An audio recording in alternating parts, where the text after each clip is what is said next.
नमस्कार, आप देख रहे हैं हल्ला बोल। आपके साथ मैं हूं अंजना ओम कश्यप। ईडी की दिल्ली फाइल्स। आज ईडी के एक्शन को लेकर हो रही सियासत पर हल्ला बोल करेंगे। ईडी की कार्रवाई के बाद बीजेपी और आम आदमी पार्टी ने तनातनी दोनों के बीच बढ़ती जा रही है। कल आम आदमी पार्टी का प्रदर्शन था तो बीजेपी आज भी सड़कों पर उतरी। इस बीच कांग्रेस को भी मौका मिल गया। कांग्रेस ने बिना वक्त गवाए आम आदमी पार्टी को आईना दिखा दिया। कांग्रेस के महासचिव केसी वेणुगोपाल ने कहा कि एजेंसी का दुरुपयोग केंद्र सरकार करे या पंजाब की राज्य सरकार, दोनों गलत है। कांग्रेस का ये बयान जब केजरीवाल तक पहुंचा तो उन्होंने यहां तक कह दिया कि कोई फर्क नहीं पड़ता कि कांग्रेस इस मामले पर उनका समर्थन करती है या नहीं। हालांकि आम आदमी पार्टी और कांग्रेस दोनों इंडिया गठबंधन का नाम लेकर बीजेपी और केंद्र पर हमला कर रहे हैं, लेकिन ये भी हकीकत है कि शराब घोटाले को लेकर हो रही सियासत में आम आदमी पार्टी और कांग्रेस एक दूसरे के सामने खड़े हैं। आइए आपको कुछ आंकड़े दिखाते हैं। हम आपको दिखा रहे हैं यूपीए सरकार और एनडीए सरकार में विपक्ष पर ईडी और सीबीआई की कितनी कार्रवाई। यूपीए सरकार में विपक्ष पर 54% कार्रवाई हुई तो एनडीए सरकार में यह आंकड़ा बढ़कर 95% हो गया। वहीं यूपीए सरकार में सीबीआई ने विपक्षी नेताओं पर 60% कार्रवाई की तो एनडीए सरकार में यह आंकड़ा 95% तक पहुंच गया। साथ ही हम आपको यह भी दिखा रहे हैं कि 2014 से अब तक किस पार्टी के कितने नेता पर ईडी की कार्रवाई हुई है। बीजेपी और सहयोगियों के 6, कांग्रेस के 24, टीएमसी के 19, एनसीपी के 19, आम आदमी पार्टी के 4 नेताओं पर ईडी की कार्रवाई हुई है। हम आपको अब यह भी दिखाते हैं कि एनडीए और यूपीए सरकारों में विपक्ष के कितने सीएम और पूर्व सीएम पर कार्रवाई हुई। एनडीए 2 में 1 सीएम या उनसे करीबियों पर, 14 पूर्व सीएम या उनके करीबियों पर, 19 मंत्रियों के खिलाफ ईडी की कार्रवाई हुई। वहीं यूपीए सरकार में 2 पूर्व मुख्यमंत्रियों या उनके करीबियों के खिलाफ कार्रवाई हुई थी। आज हम हल्ला बोल इन तमाम सवालों पर चर्चा करेंगे कि क्या घोटालों की जांच को सियासत से जोड़ना ठीक है। साथ ही सवाल यह भी कि क्या इंडिया गठबंधन मिलकर लड़ने के लिए बनाया गया है या फिर आपस में एक दूसरे को आईना दिखाने के लिए। ये रिपोर्ट देखें फिर चर्चा की शुरुआत।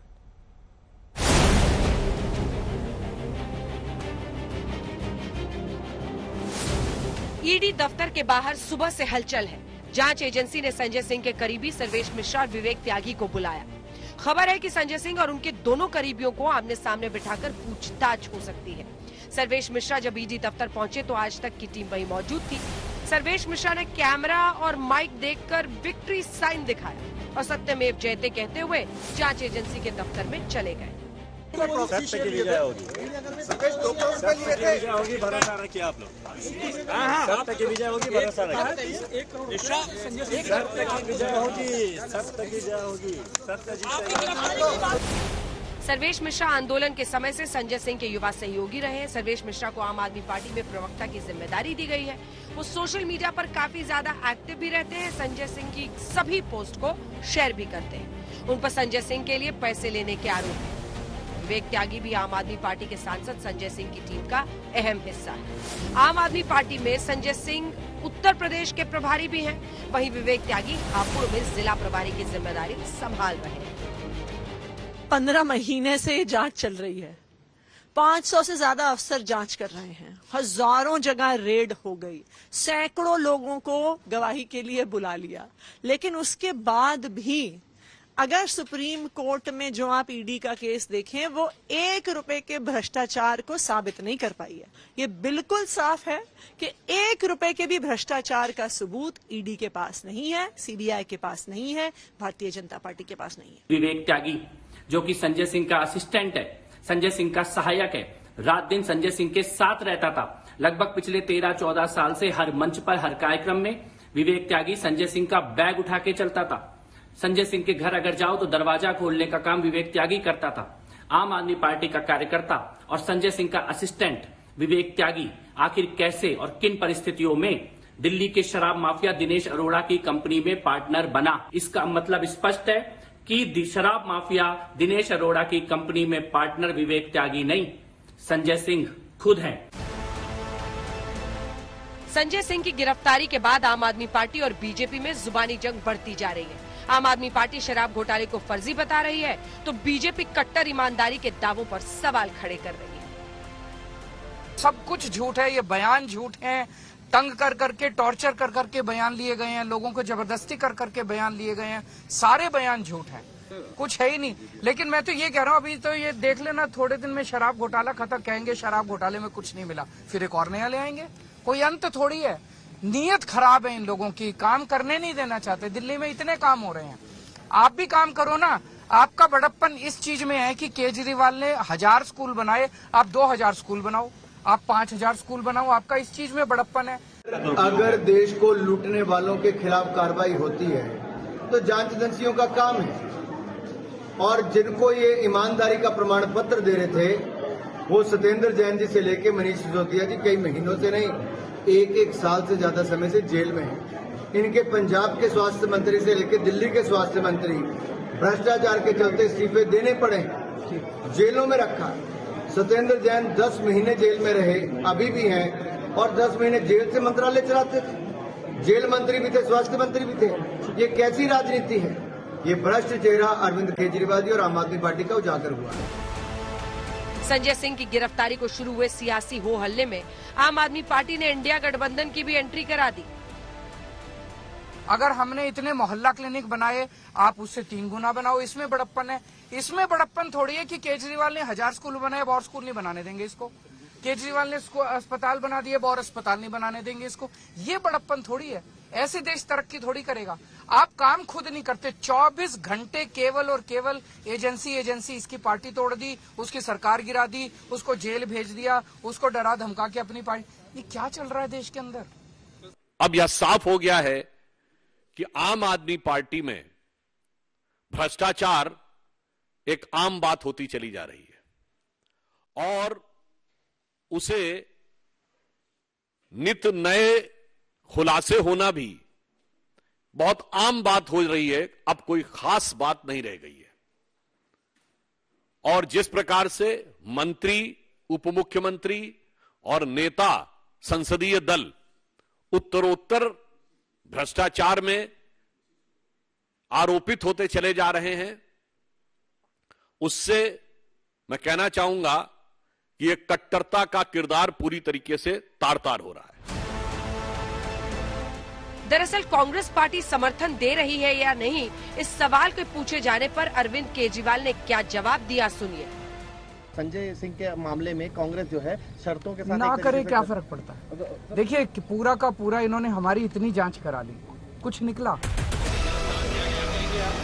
हालांकि बाद में कांग्रेस पार्टी के बड़े नेता सामने आए और उन्होंने एजेंसी के तमाम कार्रवाई पर प्रश्न भी खड़े किए, लेकिन साथ ही ये भी कह दिया कि हम तो पंजाब में भी यही झेल रहे हैं। This should be applicable to everybody. This should be applicable to everybody, because we don't misuse the agencies, whether it is state or central. Don't misuse it, because we have a bad experience in Punjab. Therefore, that also should be taken in note. वक्त चुनावी है, 5 राज्यों में चुनाव के बाद 2024 भी सिर पर है, लिहाजा शराब घोटाले की जांच जैसे जैसे आगे बढ़ेगी, सियासत और तेज होगी।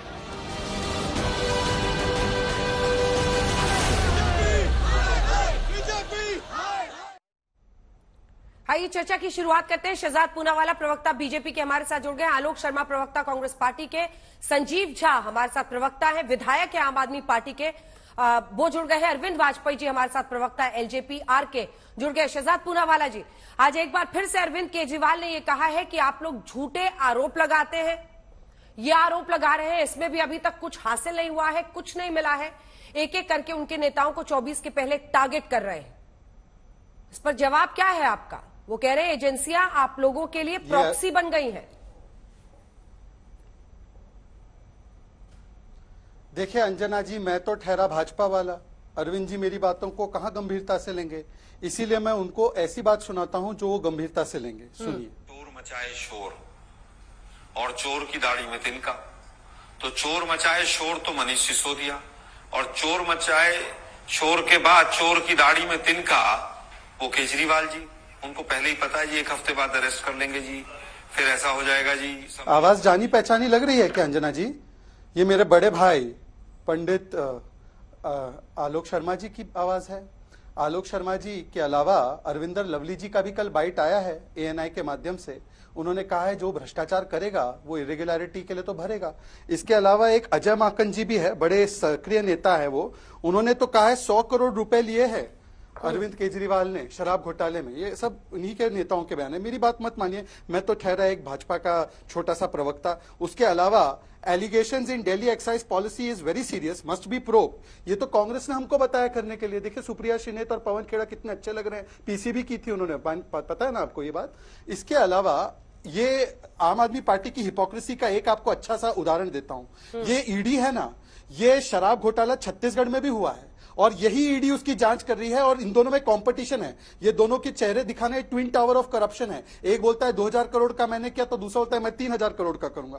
तो ये जो 3000 करोड़ का कर रहे हैं भूपेश बाघेल, उनके लिए आम आदमी पार्टी ने प्रेस कॉन्फ्रेंस करते हुए, ये देखिए रिपोर्ट, न्यूज रिपोर्ट को जूम कीजिए कैमरा पर्सन, इसमें कहा है ED should arrest Bhupesh Baghel and interrogate him, says आम आदमी पार्टी। अच्छा, जहां तक सवाल है ईडी का या जो भी एजेंसी का, ये सारे लोग मिलकर 14 पार्टियों का समूह गया था कोर्ट में कि देखिए ये ईडी सीबीआई हमें परेशान करती है। कोर्ट ने कहा वापस चले जाओ।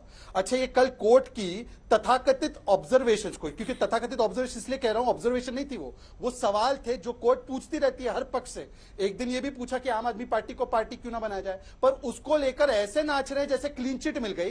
कल कोर्ट का ऑर्डर आया है, संजय सिंह को 5 दिन की रिमांड मिली है। उसमें पैरा 11 पर कोर्ट कहता है nothing unreasonable and unwarranted about arrest. Para 13 में कहता है नो टेंट इन दिनेश अरोड़ा स्टेटमेंट। पैरा 13 में कहता है कि प्रूफ केवल दिनेश अरोड़ा का नहीं बल्कि जो लेन देन उनके घर पे हुआ उसका सीडीआर और कॉल रिकॉर्ड भी है। पैरा 14 में कहता है कि ये पैसा डिलीवर किया गया है संजय सिंह को, और न केवल ये डमी भी बनाया गया है एक पार्टनर को त्यागी जी के नाम पर। तो इसका मतलब कि कोर्ट ने स्थापित किया है 7 महीने से मनीष सिसोदिया जेल में कोर्ट की बदौलत। ठीक है, अभी तो कोर्ट को इस पर फैसला देना है ना, कोर्ट की बदौलत। तो अभी तो इस पर कोर्ट को फैसला देना है। लेकिन जो ये परसेंटेज एक बार दिखाइए शहजाद जी को फिर से मेरे साथ, और ये जैकेट दिखाएगा। केवल एक टिप्पणी, अरे रुकिए ना सर, केवल एक टिप्पणी इस पर।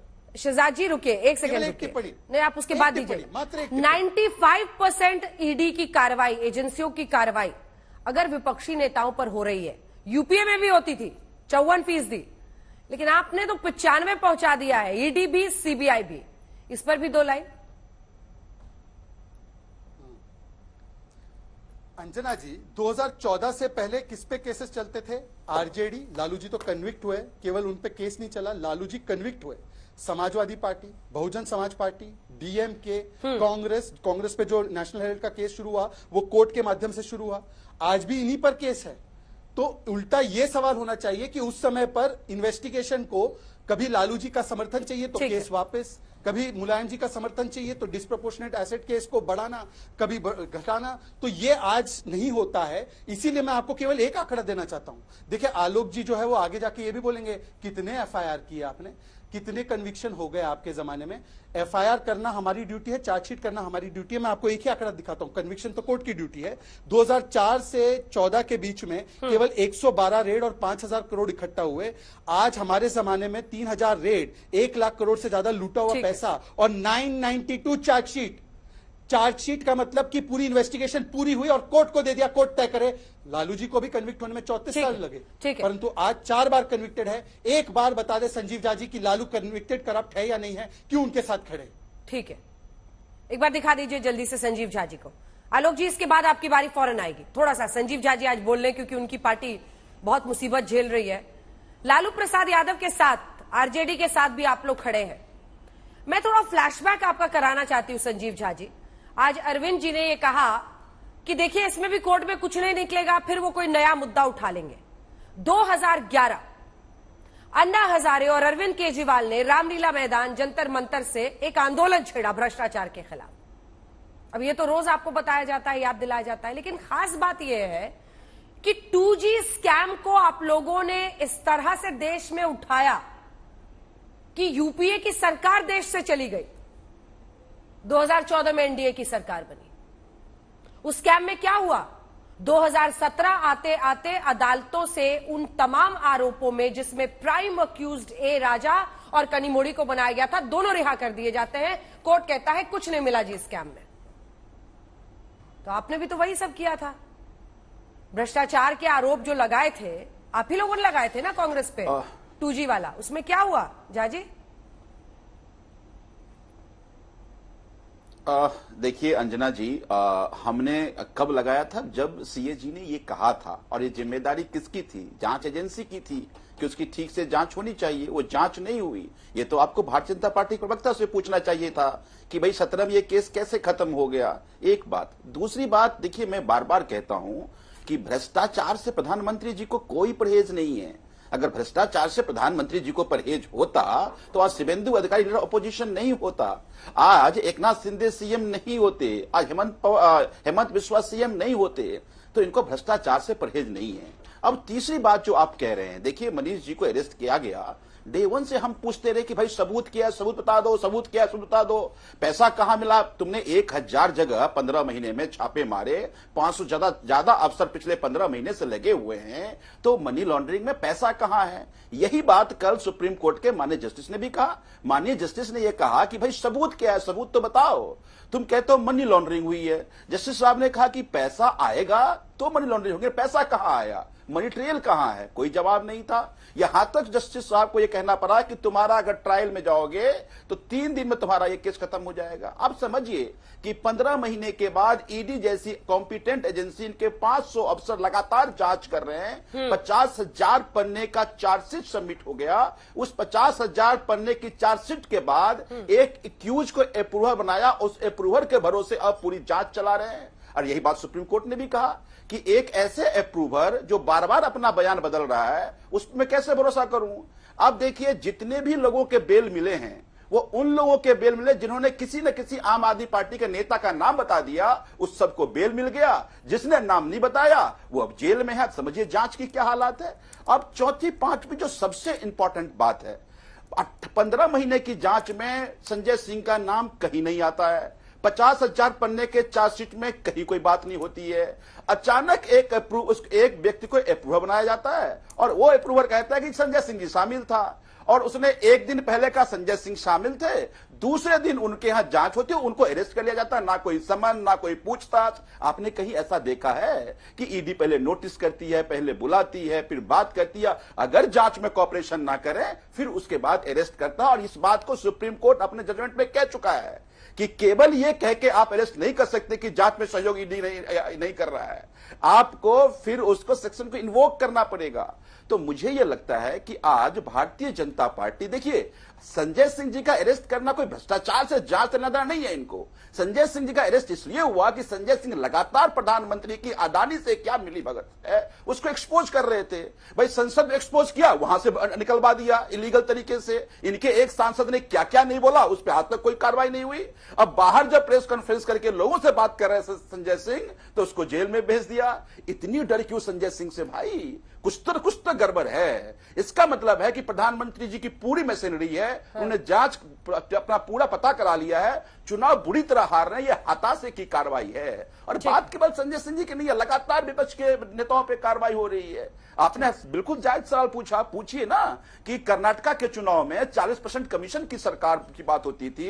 इनके अपने गवर्नर ने कहा था कि प्रधानमंत्री की निजी लोग जम्मू कश्मीर भ्रष्टाचार कर रहे हैं। उन्होंने कहा था सबसे भ्रष्ट मुख्यमंत्री गोवा का है। क्या आज तो कोई ईडी गई? इतनी बड़ी मनी लॉन्ड्रिंग की बात अदानी की हो रही है, सामने एक्सपोज है। क्या ईडी की जांच करने के लिए गई? तो भ्रष्टाचार से लेना नहीं है, पॉलिटिकल वेंडिटा की बात कर रहे हैं। उनको लगता है सिर्फ 2 लाइन, मुझे अन्य 2 मेहमानों के पास विक्रम से हम डरने वाले नहीं है। बहुत देर से आप हाथ उठा रहे हैं, सिर्फ 2 लाइन। देखिए एक एक करके मैं बोल देता हूं, 2 लाइन में ही समाप्त करूंगा। अडानी इतने करप्ट है तो मान्यवर बताइए कि शरद पवार जी आपके इंडी गठबंधन के साथी अभी उनके साथ इनॉग्रेशन कर रहे थे, तो शरद पवार क्या हुए? और राजस्थान और छत्तीसगढ़ में जो प्रोजेक्ट दिया और पंजाब में भी उनका प्रोजेक्ट है, तो वो क्या है? दूसरी बात, उन्होंने कहा कि विपक्ष पे कार्रवाई की बात उन्होंने की, तो मुझे बता दीजिए कि एक व्यक्ति थे, उन्होंने ये सब कहा था। अगर तुमसे जांच नहीं होती तो जांच करानी है, सोनिया गांधी को गिरफ्तार करो, 2 दिन उसका ये सही कहा गलत कहा बता दीजिए। सोनिया गांधी भ्रष्ट नहीं है, एक बार बोल दीजिए। उनके ऊपर कार्रवाई गलत है, बोल दीजिए। जहां तक दिनेश अरोड़ा की बात है, दिनेश अरोड़ा के बातों में कोई टेंट नहीं है, कल कोर्ट ने कहा है। ये कोर्ट की ऑब्जर्वेशन नहीं, फाइंडिंग है। कोर्ट की कल की फाइंडिंग है कि केवल उसके ऊपर रिलाई नहीं कर रहे, परंतु और भी एविडेंसेस है जिसपे रिलाई करते हुए उनकी अरेस्ट को अनरीजनेबल और अनवारंटेड नहीं कहा जा सकता। और एक लास्ट वाक्य, सीबीआई की कोर्ट ने 2023 मार्च में मनीष सिसोदिया को बेल रिजेक्ट करते हुए कैटेगोरिकल फाइंडिंग दी है, ये कोई ऑब्जर्वेशन टिप्पणी सवाल नहीं कि वो प्रिंसिपल आर्किटेक्ट है शराब घोटाले के और 90 से 100 करोड़ रुपए किकबैक्स मिले हैं। तो मुझे बता दीजिए कि ऑब्जर्वेशन तथाकथित बड़े होते हैं या फाइंडिंग बड़ी होती है? और वो भी ऑब्जर्वेशन नहीं था, वो सवाल था। सवाल ये भी था कि आम आदमी पार्टी को पार्टी क्यों ना बनाया? आलोक जी, क्या आज आलोक शर्मा, राष्ट्रीय प्रवक्ता कांग्रेस पार्टी, संजय सिंह को डिफेंड करने के लिए हल्ला बोल में आए हैं? देखिए, मुझे लगता है मैं डिफेंड करने के लिए आया हूं कि जिस तरह से कार्रवाइयां हो रही हैं वो तरीका गलत है। जिस तरह से कार्रवाइयां चाहे वो पंजाब में हो और चाहे दिल्ली में हो, मैं कार्रवाइयों के तरीके की बात करने के लिए आज आया हूं। जिस तरह से आज हल्ला बोल में अंजना ओम कश्यप ने एक टॉपिक लिया है कि कार्रवाई को सियासत से जोड़ना ठीक है कि नहीं, मैं उस पर चर्चा करने के लिए आया हूं। वास्तव में कार्रवाई जितनी भी हुई है, खासतौर पर मोदी जी की सरकार आने के बाद, उनको सियासत से जोड़कर देखना बिल्कुल सही है। और वो आपके ही जो स्क्रीन पर आंकड़े अभी दिखाए आपने, वो अपने आप में सब कुछ बयां करते हैं। हेमंत बिश्व शर्मा, मुकुल राय, नारायण राणे, अजीत पवार, तमाम नाम हैं जो उस 6% में आते हैं जो कार्रवाइयां होने के बाद भी लोग बीजेपी में चले गए, उस वॉशिंग मशीन से धुलकर। हमने आम आदमी पार्टी के शराब घोटाले के ऊपर भी आलोक शर्मा ने और कांग्रेस पार्टी के तमाम नेताओं ने सवाल उठाए। हम आज भी सवाल उठा रहे हैं। जब एक विषय आया है और उसके ऊपर आरोप लगे हैं, हमने कहा इसकी जांच होनी चाहिए। मैं आज भी कह रहा हूं, जांच होनी चाहिए। लेकिन दुर्भाग्य यह है कि जब किसान आंदोलन पर बैठते हैं तो उनके यहां पर इनकम टैक्स की छापे पड़ने शुरू हो जाते हैं, इनकम टैक्स के नोटिस चले जाते हैं। शिवसेना को तोड़ने के लिए जिस तरह से इनकम टैक्स का यूज हुआ, ईडी का यूज हुआ, जिस तरह से एनसीपी, जिसको naturally corrupt party Modi ji बताते हैं, बाद में पता चलता है कि कुछ लोग उनमें से जेल जाने के डर से बीजेपी के समर्थन देने के लिए वहां पर सरकार बनाते हैं। आज केसी वेणुगोपाल जी ने अपना ट्वीट किया, उसमें एक शब्द लिखा है, एक सेंटेंस का फ्रेज है, democratic principles of a fair trial. मैं आलोक शर्मा आज फेयर ट्रायल की बात करने यहां पर आया हूं, और क्योंकि ट्रायल फेयर नहीं है, चाहे वो पंजाब के अंदर आम आदमी पार्टी ने हमारे नेताओं के खिलाफ की हो, वो भी केसी वेणुगोपाल जी ने आवाज उठाई है। आज डेमोक्रेटिक प्रिंसिपल जो हैं फेयर ट्रायल के, वो कहीं ना कहीं कटघरे में खड़े हुए हैं। और जिस तरह से आरोप लगाकर भाग जाना केजरीवाल जी का काम था, मैं उन बातों से आज भी डिनाई नहीं करता हूं। अगर 2G में कोई नहीं मिला, कोलगेट में नहीं मिला, तो केजरीवाल जी और बीजेपी दोनों को देश से माफी मांगनी चाहिए। इनके पास भी ट्रंक भर के सबूत थे, और वो तो कहते ही थे कि 1,76,000 करोड़ रुपए का घोटाला हुआ है बीजेपी वाले। दोनों को देश से माफी मांगनी चाहिए। आज का विषय पार्टी के आधारित नहीं है। आज का विषय भारतीय लोकतंत्र में तमाम जो जांच एजेंसियां हैं वो कटघरे में खड़ी हो गई, और केंद्र की सरकार ने उनका जिस तरह से दुरुपयोग किया है वो पूरे देश ने देखा है। छत्तीसगढ़ में एक नान घोटाला हुआ था, जिसके अंदर स्कूटर पर चावल ढोए गए थे। जब जांच हुई तो एनआईए को जांच दे दी गई, और सारे कागज वहां से उठाकर केंद्र सरकार की जांच एजेंसियां उठा लाई, और उसके बाद जांच नहीं होने दी। पेगासस की बात आई, पेगासस के ऊपर झूठे एफिडेविट से लेकर, और पेगासस में सरकार ने कॉपरेट नहीं किया, यही सुप्रीम कोर्ट की ऑब्जर्वेशन है। मनीष सिसोदिया के केस में कल की सुप्रीम कोर्ट की जो ऑब्जर्वेशन है, वो भी लताड़ लगाने वाली है केंद्र सरकार को। हम उससे भी डिनाई नहीं कर रहे हैं। हम तो कह रहे हैं फ्री एंड फेयर ट्रायल कराओ ना। मैं फिर कहूंगा, एक एफआईआर जो मोदी सरकार ने की हो और उसमें कन्विक्शन हो गई हो कोर्ट से। शहजाद जी ने अभी कहा कि हमने तो चार्जशीट फाइल कर दी, इसका मतलब आपने चार्जशीट गलत फाइल की। आलोक जी, तो पंजाब में सुखपाल खेरा, आपके कांग्रेस के विधायक की गिरफ्तारी में आप अरविंद केजरीवाल को भी कटघरे में खड़ा कर रहे हैं, और संजय सिंह की गिरफ्तारी पर मोदी सरकार को भी। मैं सही कह रही हूं? मैं बिल्कुल सही, आप बिल्कुल सही समझ रहे हैं। तो फिर ये इंडिया गठबंधन की एकजुटता कैसे होगी? आप लोग तो एक साथ इसलिए आए थे ना क्योंकि आपको लोकतंत्र को बचाना था, आपको संविधान को बचाना है। तो क्या अरविंद केजरीवाल की पार्टी भी संविधान और एजेंसी के दुरुपयोग का काम कर रही है? देखिए, उसमें मैं कहना चाहूंगा कि सुखपाल खेरा उस समय पर आम आदमी पार्टी में हुआ करते थे। अगर सुखपाल खेरा भगवंत मान के खिलाफ आवाज उठाते हैं तो वहां पर कार्रवाई तो नहीं हो रही है। यह लोकतांत्रिक अधिकार है आलोक शर्मा का कि वो इस सवाल को उठाए। सुखपाल खेरा को क्लीन चिट देने वाले आम आदमी पार्टी के नेता थे। यही भगवंत मान कहते थे कि सुखपाल खेरा जो है बिल्कुल साफ है। हम फिर कह रहे हैं कि 2015 का केस था, 23 में आपने ओपन क्यों किया? और फिर हम कह रहे हैं कि अगर आपके पास सबूत हैं किसी के भी खिलाफ तो आप उनको जेल में डालिए। ठीक है, आम आदमी पार्टी भी अगर मोदी सरकार की तरह 9-9, 10-10, 11-11 साल तक प्रिलिमिनरी इंक्वायरी के नाम पर केवल हताश करेगी, हरास करेगी, तो हम आम आदमी पार्टी पर भी सवाल उठाएंगे। जहां तक बात इंडिया गठबंधन की है, इंडिया गठबंधन इन सब चीजों से कहीं बढ़कर है। गठबंधन में भी अगर कहीं पर कोई चीज आएगी हम उसको भी सॉल्व करेंगे, और वो केसी वेणुगोपाल जी की ट्वीट से आज पूरी तरह से क्लियर है। ठीक है, अरविंद वाजपेयी जी कि भाई किस तरह से बॉम्बे एयरपोर्ट के एयरपोर्ट कैसे अडानी को दिया गया, महाराष्ट्र में किस तरह से, अंतिम बात कहना चाहूंगा, ये सब सेकंड राउंड में एनडीटीवी के ऊपर रेड हुई। ओके, सेकंड राउंड में सर, सेकंड राउंड में सर। अरविंद वाजपेयी जी, आपके पास तो कई लाइफलाइन है, आप तो सुरक्षित, वो कह रहे हैं आप लोग सुरक्षित साइड में पहले से हैं, आप लोगों को डरने वरने की कोई वजह नहीं है। और अरविंद केजरीवाल जी कह रहे हैं कि सिर्फ विपक्षी नेताओं को डराने की पॉलिटिक्स है ये। अंजना जी देखो, बात समझो, जो भी क्रिमिनल होता है या जो क्राइम करता है वो कभी कबूलता नहीं है, कभी एडमिट नहीं करेगा कि मैंने चोरी करी है। उसी लिए इन्वेस्टिगेशन होती है, और इन्वेस्टिगेशन में ही क्लू मिलते हैं। एक क्लू मिला, दूसरा मिला, तीसरा, कड़ियां जोड़ी जाती हैं, और जब कड़ियां जुड़ जाती हैं और कोर्ट उन कड़ियों को एग्जामिन कर लेता है, सबूतों को, उसके बाद सजा होती है या बरी होती है। ये क्रिमिनल जूरिस्प्रूडेंस का तरीका है। अब ये कह रहे हैं कि पहले उसको पकड़ा नहीं इन्होंने, उसकी यहाँ रेड नहीं करी, उसके यहाँ रेड नहीं करी, ये आर्ग्यूमेंट अवेलेबल नहीं होता।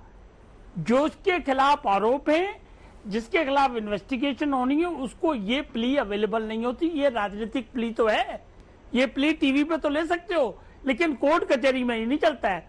और दूसरी सबसे बड़ी बात है, अगर थोड़ी देर को इनकी बात मान भी लो तो 24 घंटे के अंदर जो भी एजेंसी पकड़ेगी मजिस्ट्रेट के सामने पेश करती है, और मजिस्ट्रेट मटेरियल देखता है भैया आपने क्या किया है, और अगर कुछ नहीं होगा तो वो फौरन डिस्चार्ज करने की पावर रखता है।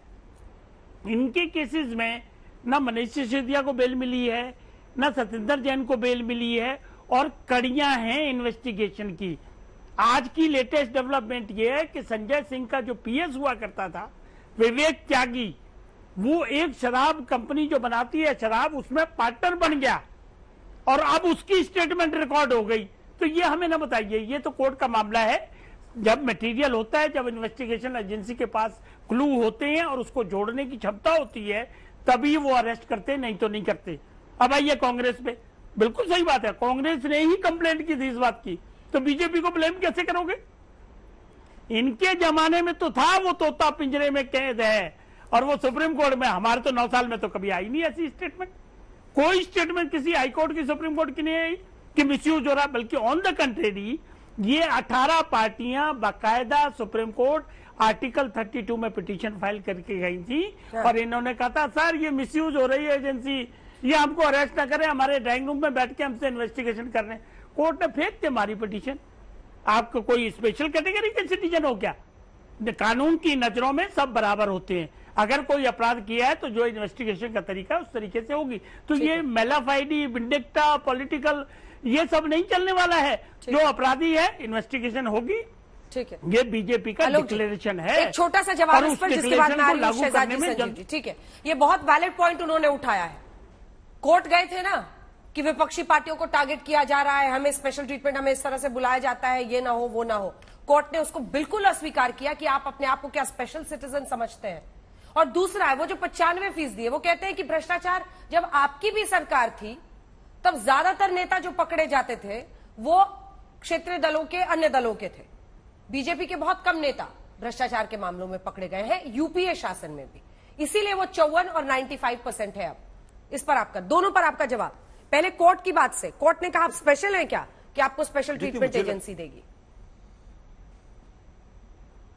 देखिए, हम जो कोर्ट में गए वो स्पेशल होके नहीं गए, हम संविधान के दायरे में अपने मौलिक अधिकारों की बात करते हुए गए। तो स्पेशल की बात तो कहीं हो ही नहीं सकती। न्यायालय का कोई भी निर्णय है उसको हम स्वीकार करते हैं। हमने अपने कुछ पॉइंट्स रखे, न्यायालय ने नहीं माना उनको।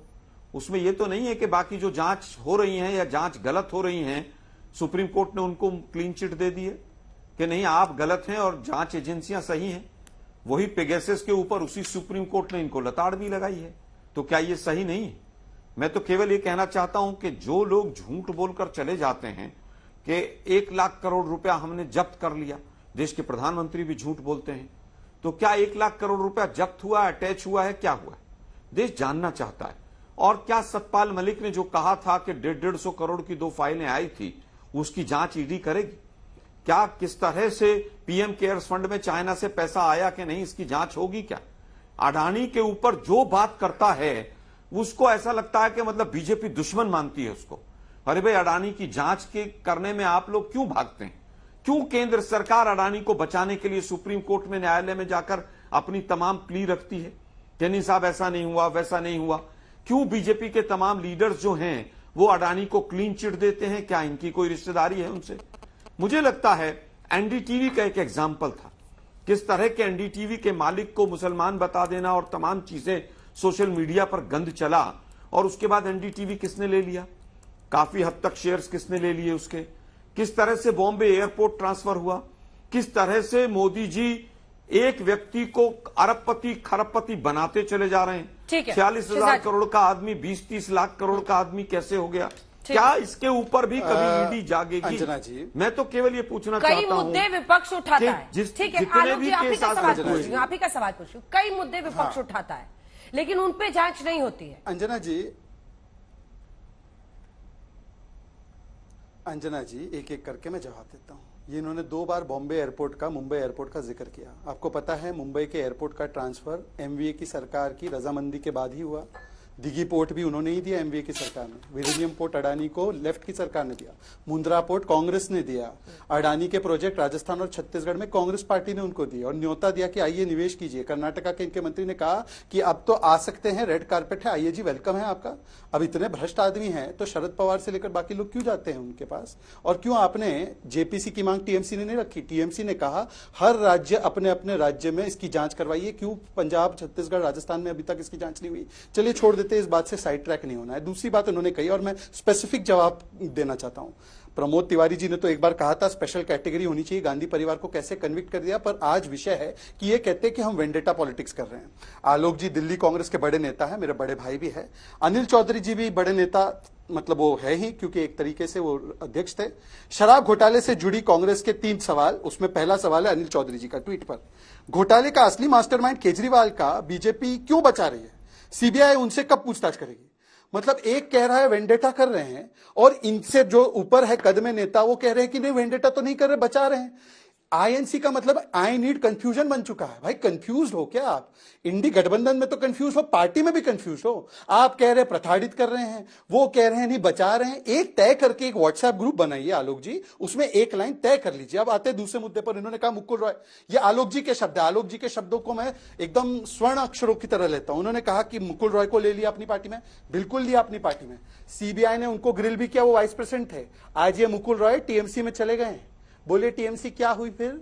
आलोक जी नहीं बता पाएंगे, बोलेंगे तो अधीर रंजन जी वाला हाल हो जाएगा इनका। छोड़ देते, इसमें भी नहीं जाते हैं। अभी आलोक जी ने कहा पेगासस पे कोऑपरेट नहीं कर रहे थे। मान्यवर राहुल जी ने तो बोला है, अभी भी बोलते हैं पेगासस में मेरा फोन पेगासस पे है, मेरा फोन पेगासस पे है। कोर्ट ने तो बोला था सबको फोन जमा कर दो। राहुल जी के फोन में ऐसा क्या है जमा नहीं करते? वो क्यों नहीं किया कोऑपरेट? उन्होंने कर देते ना पेगासस में फोन जमा अपना। अच्छा, हो सकता है कुछ ऐसी चीजें होंगी नहीं जमा करवाना होगा। छोड़ देते इस बात को भी, आगे बढ़ते हैं। अब क्या कहा आलोक जी ने? ट्रायल फेयर होना चाहिए। मान्यवर ट्रायल मोदी जी नहीं करवाते, नड्डा जी नहीं करवा रहे ट्रायल। ट्रायल कोर्ट करती है, एजेंसी चार्जशीट तक फाइल करती है, उसके बाद ट्रायल करने का काम कोर्ट का होता है। कोर्ट पर ही आपको विश्वास नहीं है, इसीलिए कोर्ट के सवाल को टिप्पणी और ऑब्जर्वेशन के रूप में प्रस्तुत करके अपने आप को क्लीन चिट देते हो। पर जब वही कोर्ट आपको 14 पार्टियों को रिजेक्ट करती है आपकी पिटीशन को, नहीं मानना है।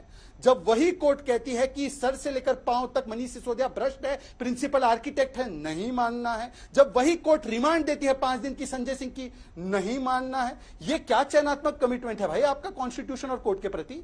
मतलब जो अच्छा लगेगा उसको मान लेंगे। और मान्यवर एक लास्ट बात, आम आदमी पार्टी ने कहा है छत्तीसगढ़ में प्रेस कॉन्फ्रेंस करते हुए कि ईडी कार्रवाई भूपेश बाघेल पर बिल्कुल सही कर रही है, उनको गिरफ्तार करना चाहिए। अब आप दोनों एक व्हाट्सएप ग्रुप में आ जाइए, संजीव जी और आप, और तय कीजिए कि ये ईडी सही काम कर रही है या ये ईडी प्रताड़ित। ठीक है, संजीव जी इसका जवाब दीजिए। अंजना जी इतना कंफ्यूज हो जाएगी, पता नहीं क्या क्या स्टैंड लेना पड़ता है आप लोगों को। संजीव जी एक इसका जवाब देते संजीव जी पहले, क्योंकि आप लोग छत्तीसगढ़ में आम आदमी पार्टी चुनाव लड़ रही है, वहां कहते हैं शराब घोटाले में एजेंसी सही काम कर रही है। 2000 लगभग 2500 के आसपास का वो घोटाला, शराब घोटाला छत्तीसगढ़ का, जिसमें जांच हो रही है। तो आप क्या कह रहे हैं? मतलब कांग्रेस और आप में अब समझ नहीं आ रहा, राज्य राज्य में आप लोग कोई एजेंसी को सही ठहराता है, सही गलत ठहराता है। और एक और सवाल है, चूंकि अभी वो तस्वीर दिखाई थी, एक बार फिर से दिखाइए। ये जो दिनेश अरोड़ा, इसी ने ये पूरा तूफान पैदा किया है ना संजीव झा जी, तो ये रिश्ता क्या कहलाता है? एक रेस्टोरेंट चलाने वाला आदमी, रेस्टोरेंट बिजनेस का बिजनेसमैन, लिकर माफिया दिल्ली का, एक आम आदमी पार्टी से इतना करीबी रिश्ता इसका कैसे बन गया और क्यों बना? उसकी बिसात क्या है, उसकी नींव क्या है? इतना करीब ये सत्ता के कैसे आ गया दिल्ली में? ये रिश्ता क्या कहलाता है दिनेश अरोड़ा से? दोनों प्रश्न है, दो प्रश्न है, दोनों का जवाब। एक बात का जवाब देता हूं आपको। देखिए, पहली बात चूंकि वाजपेयी जी सुप्रीम कोर्ट में लॉयर हैं, उन्होंने कहा कि कभी ईडी के बारे में किसी तरह की बात सुप्रीम कोर्ट ने टिप्पणी कभी नहीं की। अभी ही कहा है कि the ED mental with far reaching power, it is not, अभी उनका बार बार यही कहना था ईडी का कि it is not expected to be vindictive in its conduct, must be seen to be active with utmost probity and with the highest degree of discretion and fairness. Mere non-cooperation of a witness in response to a summon issue under Section 50 of the Act would not be enough to render him liable to be arrested under Section 19. उसने कहा कि it is not following any consistent and uniform practices. और ये बार बार अभी 2 दिन पहले ही एक गुड़गांव वाले केस में कहा है कि it should be fair and transparent. दूसरी बात जो आप कह रहे हैं, अगर मान लीजिए किसी के साथ पब्लिक लाइफ में फोटो आ जाना, अगर उसका साथ देना है, तो फिर नरेंद्र मोदी जी की फोटो नीरव मोदी के साथ है, मेहुल चौकसी के साथ है, ललित मोदी के साथ है, तो फिर क्या मैं मानूं कि नीरव मोदी जो हजारों करोड़ लेकर भागा, ये जो मेहुल चौकसी हजारों करोड़ लेकर भागा, उसमें प्रधानमंत्री की हिस्सेदारी है? अगर फोटो डालने से रिश्ता कहलाता है तो मैं इनसे पूछूंगा कि भाई नीरव मोदी से रिश्ता क्या कहलाता है, मेहुल चौकसी से रिश्ता क्या कहलाता है? तीसरी बात आपने कहा, क्योंकि मैं छत्तीसगढ़ का प्रभारी भी हूं, देखिए हम बार बार क्या कह रहे हैं, हम कहते हैं कि चलो घोटाला हुआ, पर घोटाले की जांच केवल चुनाव के वक्त करके आप बार्गेन मत करो। ये जो पीछे से अगर भूपेश बघेल जी कहते हैं जब हम बीजेपी में शामिल हो जाएंगे सबसे ईमानदार नेता हो जाएंगे, ये जांच पहले से क्यों नहीं हो रही है? अचानक जब जब चुनाव की तैयारी करना हो तो पहले ईडी को भेज के, सीबीआई भेज के डराओगे। चौथी बात देखिए अंजना जी, हम ये 28 पार्टी वैचारिक तौर पर असहमत थे तो अलग अलग पार्टी बने, और इसमें मुझे लगता है इससे बड़ी और खूबसूरती क्या हो सकती है कि अगर मान लीजिए हम वैचारिक असहमत हैं, उसके बावजूद आज इकट्ठा हो रहे हैं। क्यों हो रहे हैं?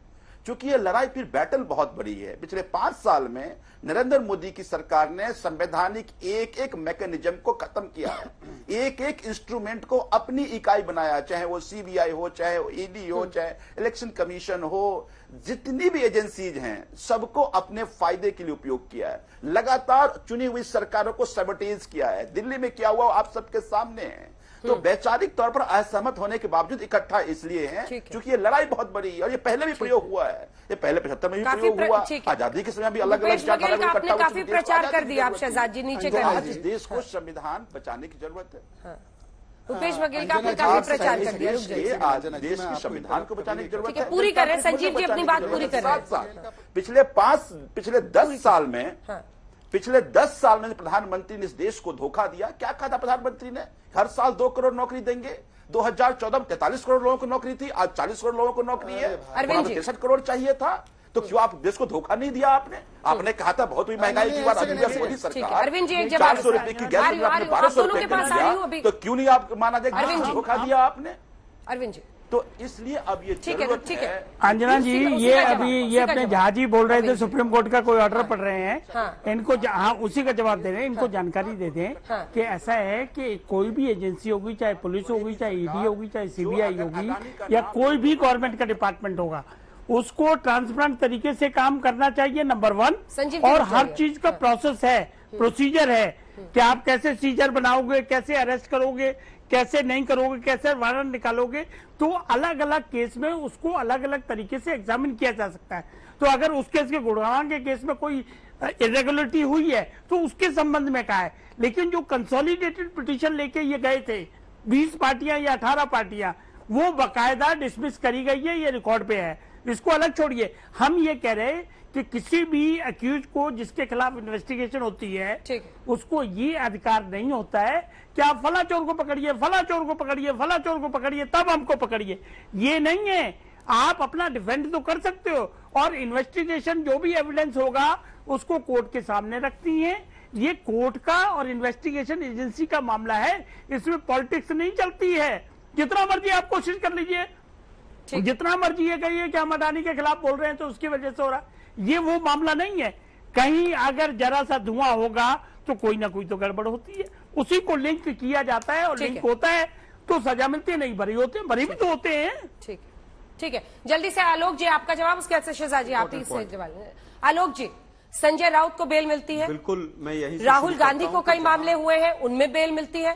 आखिरकार कोर्ट से जिन मामलों में बेल के लिए ग्राउंड बनता है बेल मिलती है, वहीं सत्येंद्र जैन हो, मनीष सिसोदिया हो, बेल नहीं मिल रही है। अब हर इंस्टीट्यूशन पर सवाल खड़े करना, क्योंकि फैसला किसी भी केस में पार्टी नहीं करेगी ना, कोर्ट ही को करना होगा। आलोक जी देखिए, मुझे लगता है कोर्ट के ऊपर, न्यायालय के ऊपर अगर किसी ने सवाल उठाए तो कानून मंत्री जो बीजेपी के थे उन्होंने उठाए। उन्होंने तो यहां तक कहा कि जो पूर्व सुप्रीम कोर्ट के जजेस हैं वो देश के खिलाफ काम करते हैं और इसीलिए उनको हटाया गया।